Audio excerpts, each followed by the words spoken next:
Hello, I'm Francesca Monti. I'm an advisor at the Qatar Centre for Global Banking and Finance and a professor at the Université Catholique de Louvain. And I'm George Selgin. I'm the Director Emeritus of the Cato Institute's Center for Monetary and Financial Alternatives. Let me start by asking you an important question that is very relevant to our conference. So what do you think are the most pressing issues facing central banks today?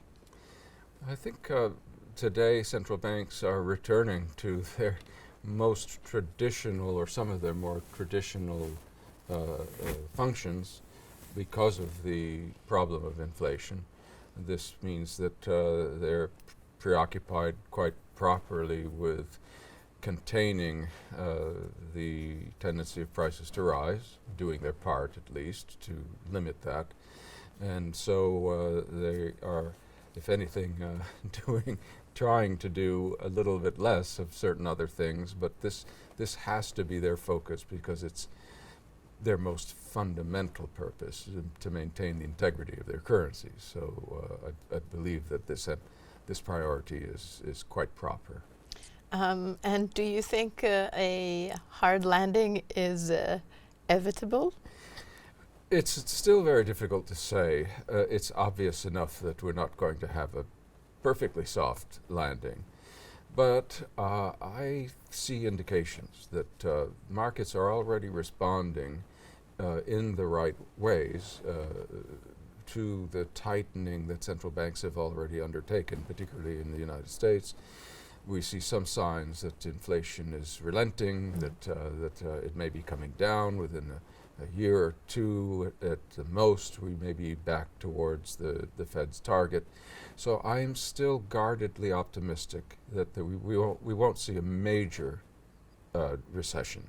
We certainly are going to go through a rough patch, but I hope that we won't see any very substantial increase in unemployment, which is, of course, the thing that people are most worried about. Yeah, and inflation has indeed been a lot in the news, and it's clear that it's on the forefront of the issues that central banks are facing. Is there some other issues that, some other issue that has not maybe been in the headlines so much that you think central banks should really be thinking about?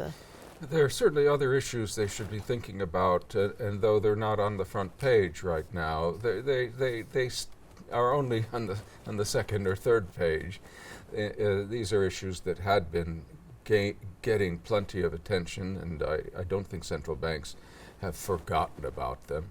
And there are two. One concerns the balance sheets.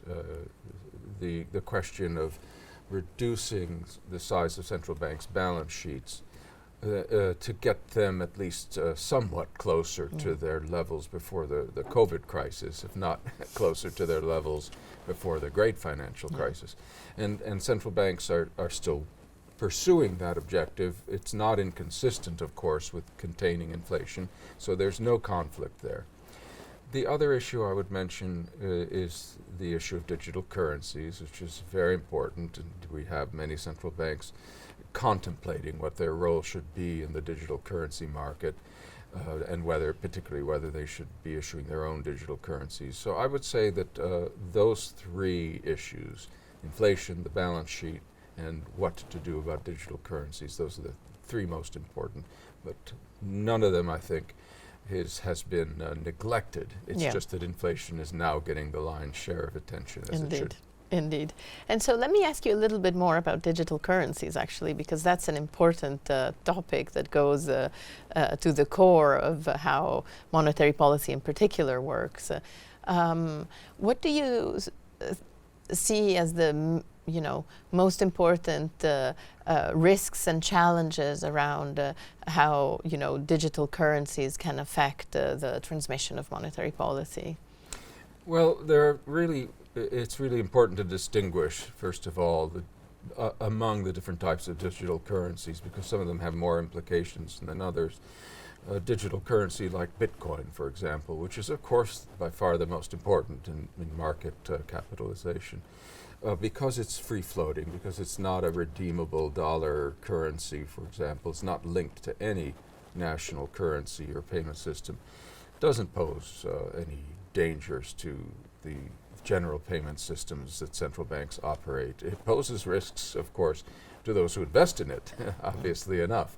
But these aren't financial system stability risks, and that's important, an important thing to note. In contrast, the stable coins, which do at least purport to be equivalent to national currencies of different kinds, but particularly the US dollar, they have the potential for creating linkages and spillovers into the US dollar market. Now, it should be said, most of them are too small to pose any problem. And that includes all the ones that have been the most notorious and the most unstable. Others that have been relatively important have also been more stable and are indeed more secure. One thinks of the US dollar coin, USCD, run by Circle, as a good example. So if, and those will become more important. But if central banks want to make sure that such stable coins don't pose problems for the rest of the financial system, then of course they need to come up with regulations that can make them safe but still allow them to prosper when they are safe.